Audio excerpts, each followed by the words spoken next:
the powerful accountable from Washington, D.C. to right here in southern New England. This is 10 News Conference with Gene Valicenti. And good morning, this is 10 News Conference. Our guests are coming up right after your top political stories of the week and a good debate for Donald Trump, not so much for President Biden. The president, the subject of new speculation now that he'll be swapped out for another candidate following Thursday night's CNN debate. Here's NBC 10 political analyst Wendy Schiller from Brown.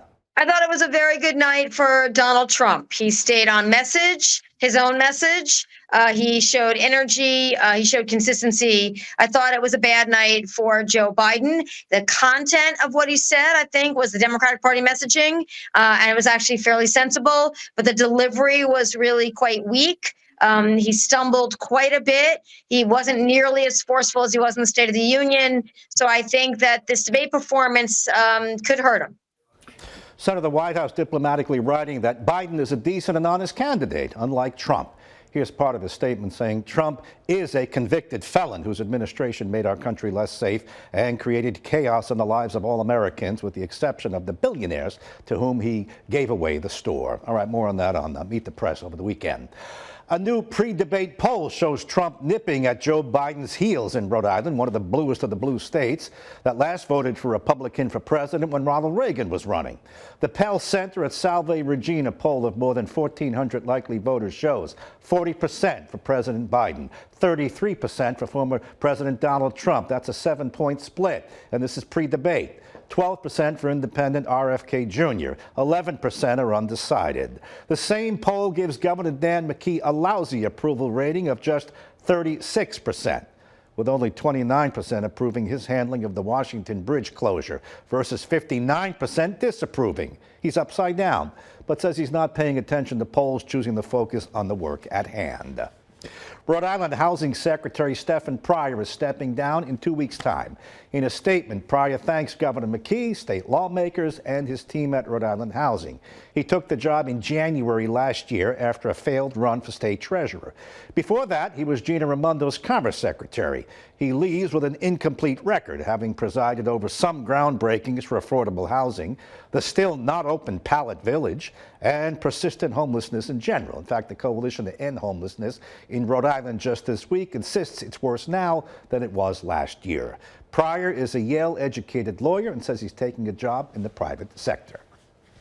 All right, ask the mayor on the radio with me on WPRO this week. Providence Mayor Brett Smiley says he'll take the schools back when progress is made, and that he needs at least a year after the state tells him it's ready to give the schools back. It's going. I don't think you're taking those schools back for another 2 years, minimum. That's what I think. What, am I wrong? I mean, they haven't given me a date. What I've said is I need a year from the moment they say ready. And so, Okay.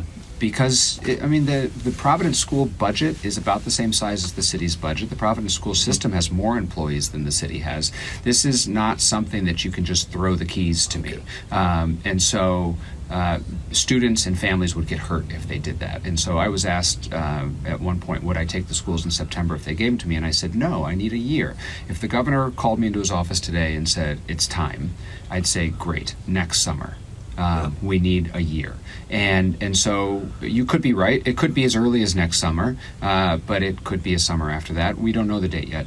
We're in the middle of the process. There's a report being put together to gauge how much progress they've made.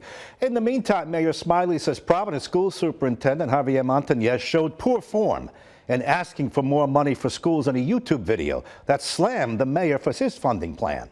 Montanez, he put out a video. He went public with this to slam you for not giving the buildings enough money. You want to slam him back? I don't want to slam him back. Why not? Because I don't think it was constructive in the first place, and I don't think that... Who puts out videos? Doesn't he call you and say, hey, Mayor, you got to help me? He puts a video out? That's what I think would have been constructive. I didn't know he was going to do this. At 10 o'clock at night, he posts a YouTube, and it's not how adults should be negotiating a $500 million budget. At one point, they were asking for $20 million. If I were to raise taxes to the maximum amount allowed by law in Providence, that's $14 million. So like the number that they're asking for just is fantasy. It would be almost 2 years of a maximum tax increase. And so we are doing the best that we can, and we are actually working with them behind the scenes. The public negotiations, I think, were not helpful, and I do hope that it's behind us. All right, the state controls what goes on inside the schools following the takeover, but the city still owns the schools and controls the funding for the schools and the maintenance. And then there's the letter from Education Commissioner Angelica Infante Green saying that Smiley is doing a poor job managing millions of dollars for new schools, alleging waste and accounting problems. We've been working with RIDE for months predating the letter, to tighten up budgeting processes and to get a wrangle on hundreds of millions of dollars worth of school construction. Some of the projects which I inherited and did not happen under my term, and we had been working collaboratively to work through some of these budget questions. Like every other construction project in Rhode Island and in America right now, projects are over budget, and so we're working through, all right, do we change scope? Is there a way that we can increase our budget? How do we accommodate the increased cost of labor, the increased cost of materials? And we were working behind the scenes on this, and then we get this public letter in the midst of this annual budget fight. Well, it made you sound like you weren't doing a good job.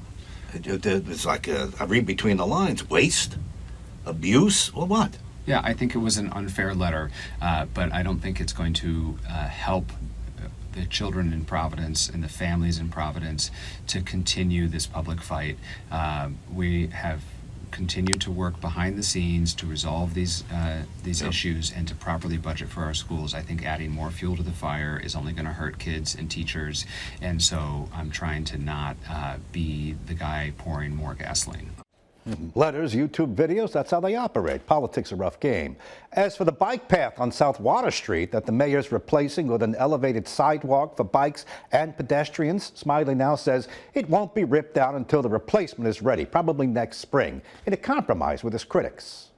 One is we were going to spend money this year to remove it, and then spend money next year to install the new bike lane off-road. And there was some waste involved in that. So by doing it at one time, we don't waste any money. And the city's not in a place to waste money. I don't like wasting money. And then two is the cycling advocates were, one of their requests was that there never be a time without a bike path. And under the original plan, there would have been 9 months with no bike path.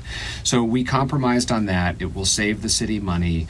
It has reflected some of the feedback from the advocates. And finally, why does the Providence Public Safety Complex, just over 20 years old, need millions of dollars in repairs already? That building, it's not that the building's that old, and this is a problem in the city, is we don't properly take care of our stuff.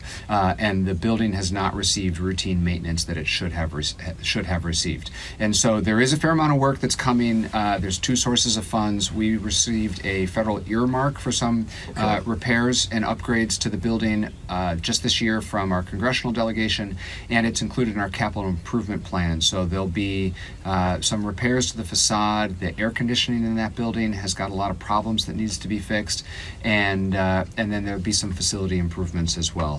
When that building was built, for example, there was not a women's locker room in addition to the men's locker room in the police department. That building's not that old. They didn't. What is it? 22 years old. 22 years old. Yes, Gene, 22 years old. That's not on Mayor Smiley. He's fixing it. Who asked previous mayors and the previous city council what happened here? Mayor says it'll be fixed over the next 18 months.